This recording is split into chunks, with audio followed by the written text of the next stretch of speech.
Hi, I'm Dr. Amy Robbins, and welcome to Life, Death, and the Space Between. What would you do if the absolutely unimaginable happened and your husband died or your partner died 5 days after you gave birth to your first child? Today's episode with Jessica Ayers, she shares how she survived that horrible experience.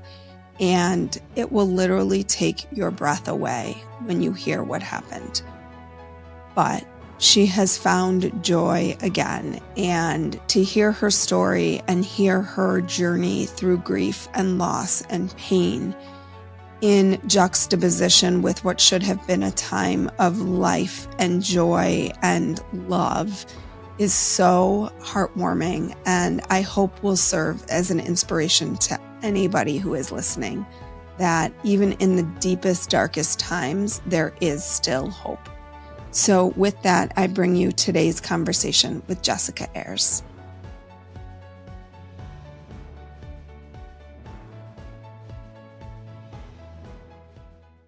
Welcome, Jessica, the singing widow, to Life, Death, and the Space Between. Thank you so much. Thank you for having me. So can you start? I always like to give kind of the opportunity for you to tell a little bit of your story, because I know when I was reading it, obviously it's about the loss of your partner, and I'm reading it and I'm thinking, okay, how did he die? And then I was like, oh my gosh, there are deaths and they're all horrible, but this is so horribly tragic that it literally, like, I gasped when I was reading it. So can you tell us kind of what happened and what led to this? Yeah, so it's definitely one of those headlining stories. My husband's death was a literal story headline all over the news. So you want me to start where do you want me to start, really? Just kind of like... Yeah, a little bit of your love story Okay. and how you met and fell in love and where you were in your life and everything. So to start off, me and Justin got together very young. I was 14, he was 16. And we started dating and we fell in love. I was in middle school still. And I decided I was going to marry him. And we got married. I was engaged my senior year of high school. So I got married a year later. So I was literally married 1 year out of high school. Wow. Yes, very young. And then we both have a talent and a love for music. So I grew up as a singer. My mom's a music teacher, and Justin was a phenomenal guitar player and played like lead guitar and everything. And so we started playing music together after we got married and started a band. And that was our life, really. Just our life for 10 years was gigging, writing music, traveling. I mean, it was just at the center of our universe was our music. And I like to say people have their like intimacy, and like we felt most intimate with each other when we were on a stage. Like that was our just profound love that we shared. Like June and John Cash. Yes. Right. I think I've compared it to them, but I said minus the affair. Right. Yeah, but absolutely. And so that was our life. And then I knew once I got, to a certain age, I'd want to have kids. And so I was like, all right, it's time to have a baby. So we bought a house, and I got pregnant the first week or the first month that we moved into our house. It was really quick. And we started preparing, and everything was fine. And the baby came, and I had some like minor complications in the hospital, but nothing's completely serious or anything. But we had to stay like an extra day in the hospital.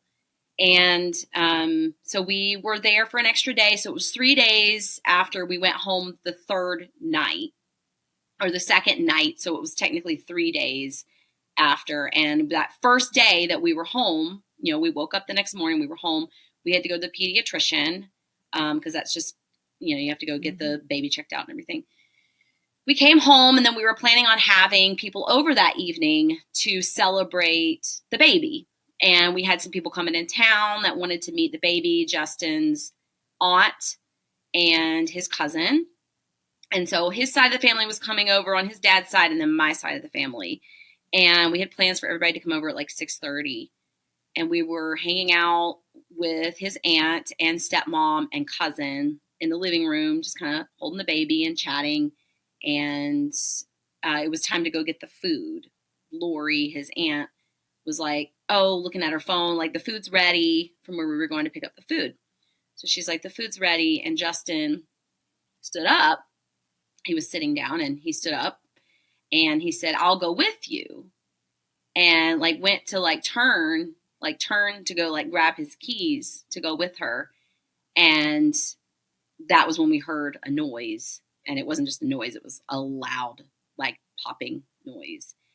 And basically at that moment, a convicted felon who was squatting in a home, I think it was 400 yards behind us, 200 yards, fired a gun, and the gun traveled all the way to our house. I mean, there was probably 12 to 14 trees, and it dodged all the trees and came into our window and hit Justin in the head and killed him instantly. And I mean, literally the second he was sitting down. So if he would have been sitting down and hadn't stood up at that moment, it would have never happened that way. So obviously, it was complete chaos, horror, it was like a nightmare that you're living in slow motion. Mm-hmm. And that was how he died. And then, I had a 3-day-old baby, and I basically lost everything I knew and loved besides my baby in that moment. And yeah, I had to start all over. Yeah. I mean, it really takes your breath away, because it is just such a freak situation in terms of how things had to have aligned for that to happen. I mean, it is. Yeah, it was the perfect storm. It's the perfect situation. Everything just had to happen at that, the way it did, exactly in that second. It's like you always hear the stories of the people who it was so close, they almost died, or this almost happened, or whatever. And in our moment, it was just kind of reverse that story. And it was everything just had to happen at that moment, and he was gone. What did your life look like after that? Because here you're in the midst of what should be the most joyous time in your life, a happy marriage, family around, a newborn baby, postpartum, and what you're dealing with, generally, the struggles of postpartum, and now your husband is gone. Yeah, it was, I'm 10 years out now, so I can look back with a lot of reflection. I think when you're going through those horrific, it's just the darkest feelings you ever could have imagined that you would feel. You go through it in slow motion, and you go through it not really understanding what you're feeling or what you're thinking. Mm-hmm. It's just you're on autopilot. And for the first, month or so, you're just in shock. And I developed this tic where I would just shake my head, just shake all the time, because it was I was if you think about something so horrible and you don't want it to happen, it's you instinctively shake your head. And it was I was constantly doing this all the time, because I was trying to tell myself, no, this is not real. This can't be real. Come on. And I still have those moments today where I still think about it, and I'm it still, takes my breath away to think about what I lived through. Mm-hmm. And it almost doesn't feel like it was you in some ways, it sounds like. Yeah, it feels like a story that I tell that happened to someone else, now looking back on it. Mm-hmm. But to answer your question, really, I was really dark. I was really depressed. I had postpartum depression. Um, I felt like I had no purpose, even though I had a child. I just, sat around and cried, and I shut down, and didn't socialize. You know, didn't want to do anything really. I remember feeling like, what's the purpose of anything? Like, why should I care about ever wearing a dress again? Or why should I care about the future? Or why should I obviously ended up finding purpose in my son and in other situations, but when you're just that sad and life is just feels that hopeless, you think, why me? Why me? The typical things that you would think. It's very cliche, but when you're going through a horrible loss, all of the cliche feelings are very accurate. How did you find the strength in the early days to parent your baby? I mean, at that point, you're more just keeping them alive, right? You're feeding them, you're changing them, but did you have a lot of support that came in? I mean, and everybody around you is grieving too, right? I mean, your mother-in-law lost her son, you talk about, like, it was just this stew of grief. Yeah, it was I would say, like, it's so hard for me to compare, like, my loss sometimes to, like, other, and I know we all have happy times, and usually loss never happens in a convenient way, right? But it's hard for me to relate the, like, level of joy we were supposed to be at, and it just sucked away. Like, the juxtaposition of life and death in that moment, like you had brought a life into the world and a life left the world, like simultaneously. And just like you said, my mother-in-law too, this was her only child, Vicky's only child. And they were two peas in a pod, and he was dead. And this was her only grandchild, that she has a blood relation to, and her first. So it was like me and her, we were kind of going through similar things. Obviously, it was her child she lost. I had gained a child, but it was an odd situation. And we were all very close to each other. We all leaned on each other. We developed codependent relationships with each other. But I had a lot of support. My parents, I moved in with them, and my mom became my person. She became what Justin should have been, and my support. She slept in bed with me for probably 8 months because I didn't want to sleep by myself. My dad changed all of his routines, did whatever he needed for me. My brother moved in with us for a little while. And then I just have so many friends. I mean, sometimes I feel like a little icky talking about all the support I had because I know it's so beautiful, though. I know, but not everybody has that. And sometimes I have like some guilt about that. I'm like, I realize I had a lot of support, and I just wish more people had what I had, because I don't think I don't know what I would have done had I not had the support. I probably would have turned into an alcoholic or a drug addict or something. I'm not saying that I would have, but who knows? I mean, right. You're going through that circling of the wagons really kept you alive in so many ways. 100%. And my son, obviously, like, I had this weird feeling about being a mom because I was almost resentful. Almost felt resentful. Like, I don't want to do this anymore. Like, now I don't want to have to take care of a baby. I just want to go travel somewhere and disappear. I didn't want to be in that town where it was very public. So anytime I went anywhere, it was like, there she is,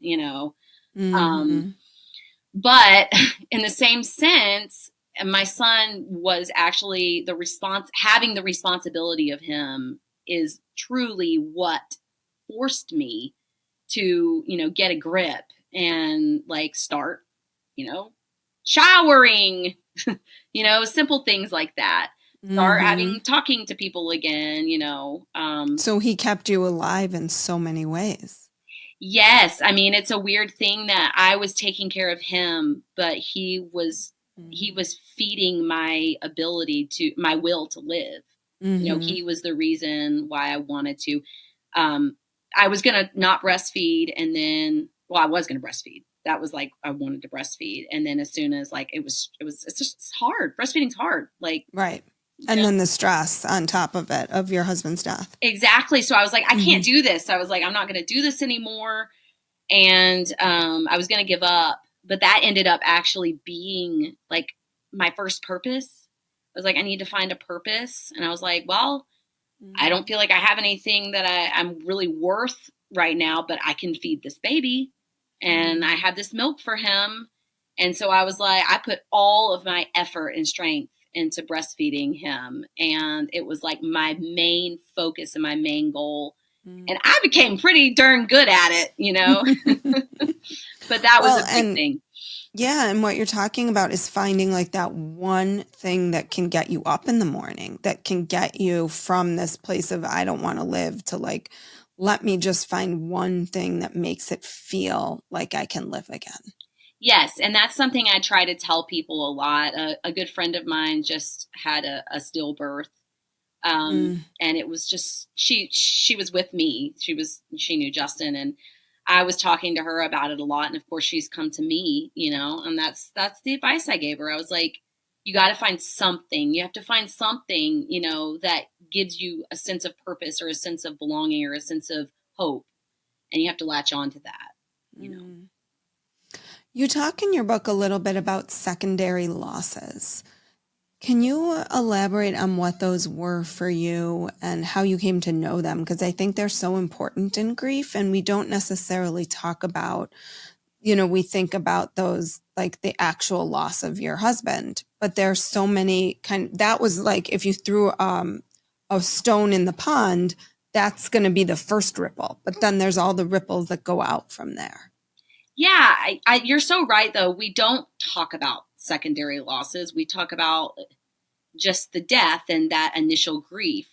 But you grieve when you lose someone, especially like a partner or a child, I would say, or maybe a best friend. You lose so many other parts of like what you loved or what you thought about your future or your life. And for me, I don't know, it was this, sometimes it was simple things or sometimes it was really big things. I made an Instagram reel about it one day of like my son's nursery. Like I poured my heart and soul into my son's nursery, and me and Justin did. And it was so beautiful. It was like a zebra theme, and it was green, and it was just gorgeous. And I never used it. Like never got to use it. I never even got to change a diaper in there because I left my house and didn't go back. So, I mean, that's a secondary loss, and people are like, oh, well, yeah, of course, people in comments are always jerks, seems like you're more concerned about a nursery. It's like, but you don't understand. Like, this was supposed to be my time to be a mom, a new mom, and it all got ripped away. And what that symbolized, right? It's never about, I mean, this is something we learn in graduate school. It's never about it's not about the nursery, right? It's about what that nursery represented to you, what that meant to you, right? It meant motherhood. It meant something you and Justin did together. Like this baby was something you did together, and you were robbed of those experiences of, I'm sure you had fantasies about what it was going to be like to sit in that nursery and rock your son and read to him and sing to him probably together and everything. 100%. And I had a ritual. I would take a bath my last trimester after we got the nursery done. I'd take a bath every day, and Justin had gotten me this really nice like cotton robe, and I'd put the robe on and I'd go and I'd sit in the nursery, and I would just sit in there and I would read my like what to expect when you're expecting book or whatever. And I did that every single night in my last semester. And anytime I got stressed, I'd go in that closet and I'd just look at the baby clothes. I mean, it was just, me and Justin had been together since we were 14 and 16. And here we were 31 and 33, finally becoming parents. And it was just something we had anticipated for so long. And so it was all of the little moments that were stolen, and just the loss of just the joy of being a mom. I would say that was the biggest thing that I was robbed of, because not only was I now mourning, my husband, I was mourning motherhood joy, because I really didn't feel it. I just felt so sad, and I felt guilty for feeling sad, Right. And so what you're talking about is like I said, the ripples of all of this. And I think when people can admit it's more than just, the person is huge, but then I think people who have miscarriages often feel this, that it's the loss, and then it's the loss of what you believed your life was going to look like. Absolutely. Right? So you were grieving that whole story, that whole life that you had planned with him. Yeah, I think in my book I wrote like mourning my past, present, and future, because you even mourn your memories that you had prior. I can think like if you had a miscarriage, I had a miscarriage. And that was really hard for me. And, I imagine like you had all these excitement about what you thought, or that first ultrasound, moment that you shared.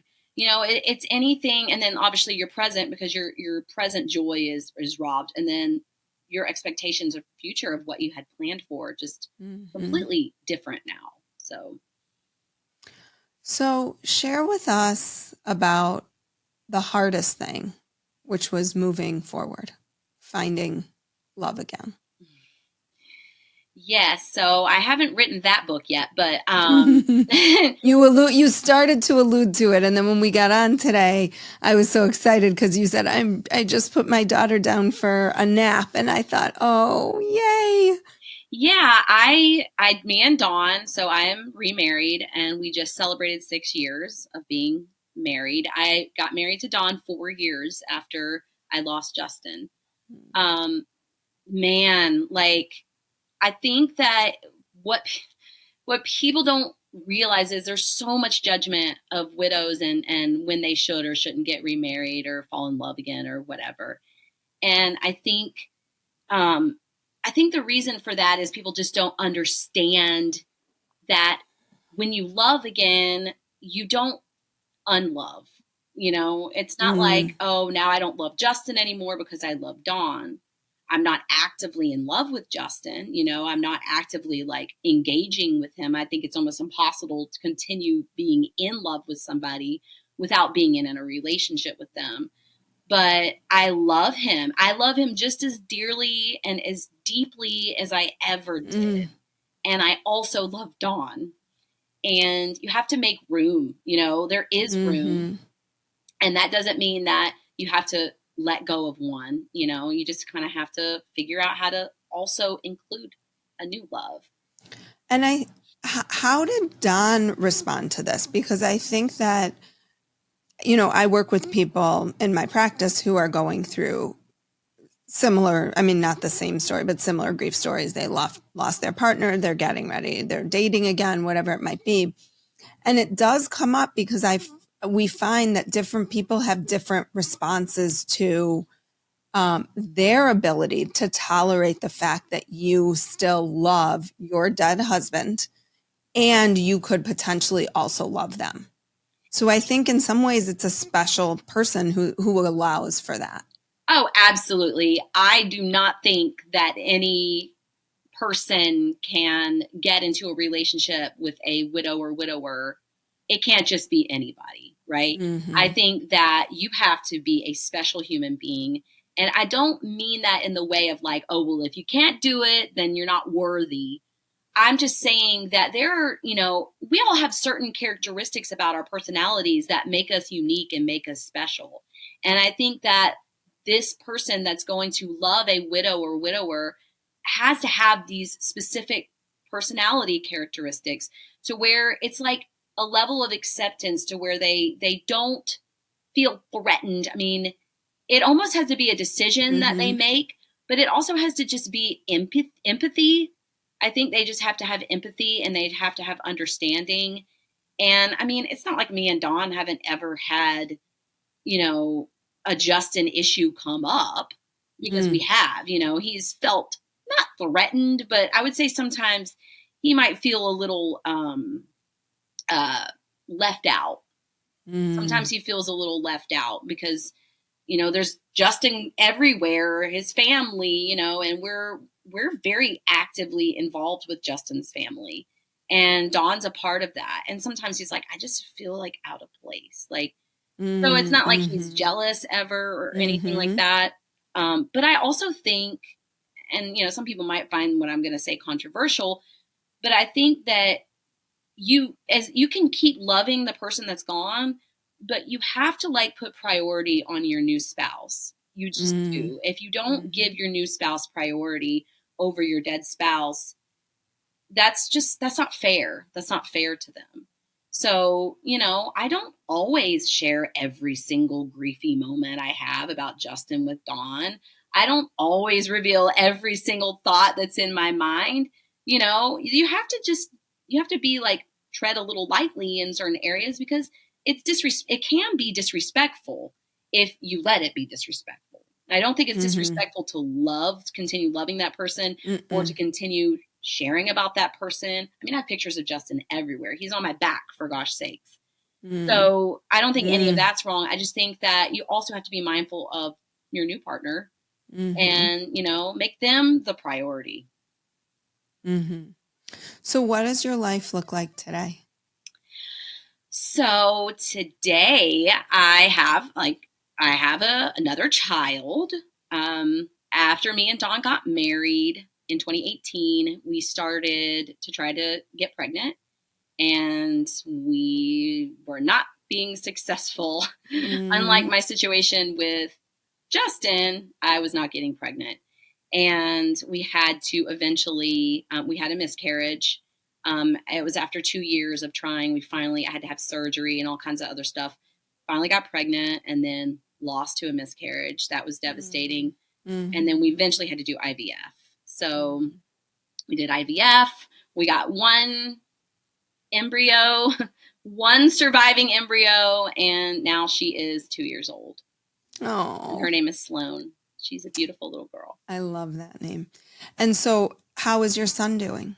He is amazing. He's just turned He's 10. Yes. He's 10. He just turned 10. He's in 5th grade, and he is just such a happy, loving, caring little boy. And, he struggles sometimes with not ever knowing his dad. He talks about it, and he talks about the fact that, Mom, if Daddy Justin was here and he came back, I would feel, nervous or, because I don't know him. And then he feels very protective of Daddy Don, which he just calls Don Dad.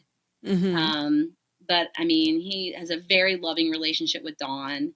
Don's been his dad, since he was 4.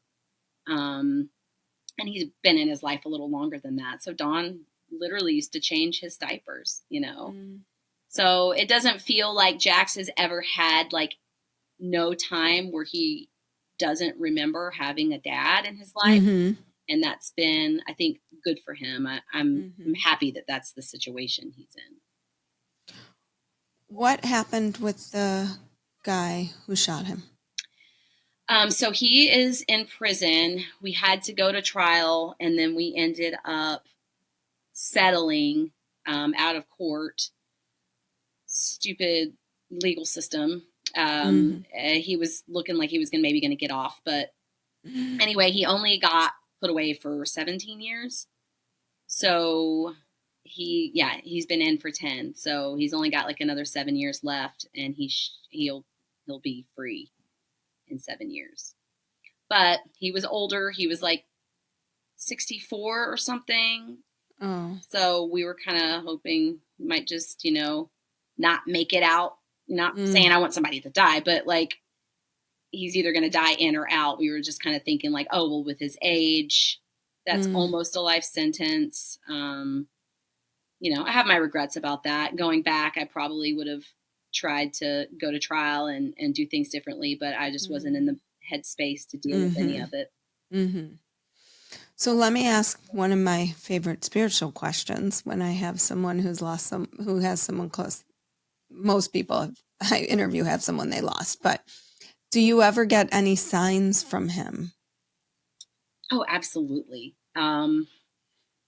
Just gave me chills thinking about it. Gosh, I swear sometimes it's like, I wonder sometimes if we're just looking for the signs. But then they just hit me out of nowhere. Like sometimes when I'm not looking for them. And they can be subtle or they can be like pretty, strange. Sometimes, some of the stories are just too long to tell, but a lot of times with music, me and Justin, we shared that love for music. And I mean, it's like when I was going to record my audiobook, literally turned on the radio and it was November Rain, which is me. It's like a song that's like the reason why Justin continued to learn how to play guitar was because of that song. And that song is like deeply tough for me to listen to. And I'm like, why is this on right now while I'm driving? And not a song you hear often. No. I mean, I don't know when you were recording your audiobook, but like, I can't think of the last time I heard November Rain. I know. And it comes on all the time for me now. I'm like, wait, why is this always coming on? I take that as like a sign. Just little things like sometimes I almost feel like he guides me in decisions. Like, it's like I'm trying to make a decision to do something. And I'm like, no, I'm going to like do this, or I'm going to do something that's not what I would usually do. Or I try to think like, well, what would Justin do? Or, and then like it ends up being, the best decision or whatever.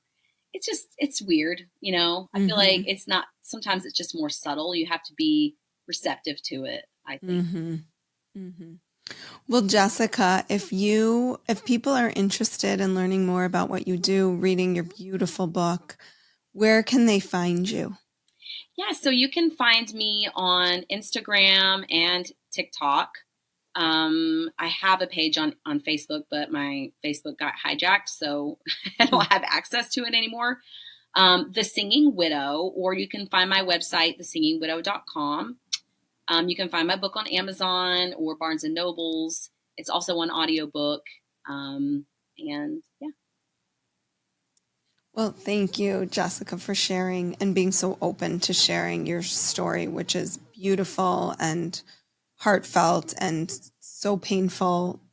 All of it is just all right there. So I'm grateful that you reached out, and I'm grateful that you were able to share. And I wish you just a life filled with all the love that you deserve after everything. I mean, we all deserve it, but certainly after what you've been through. Thank you so much. I really appreciate you having me on.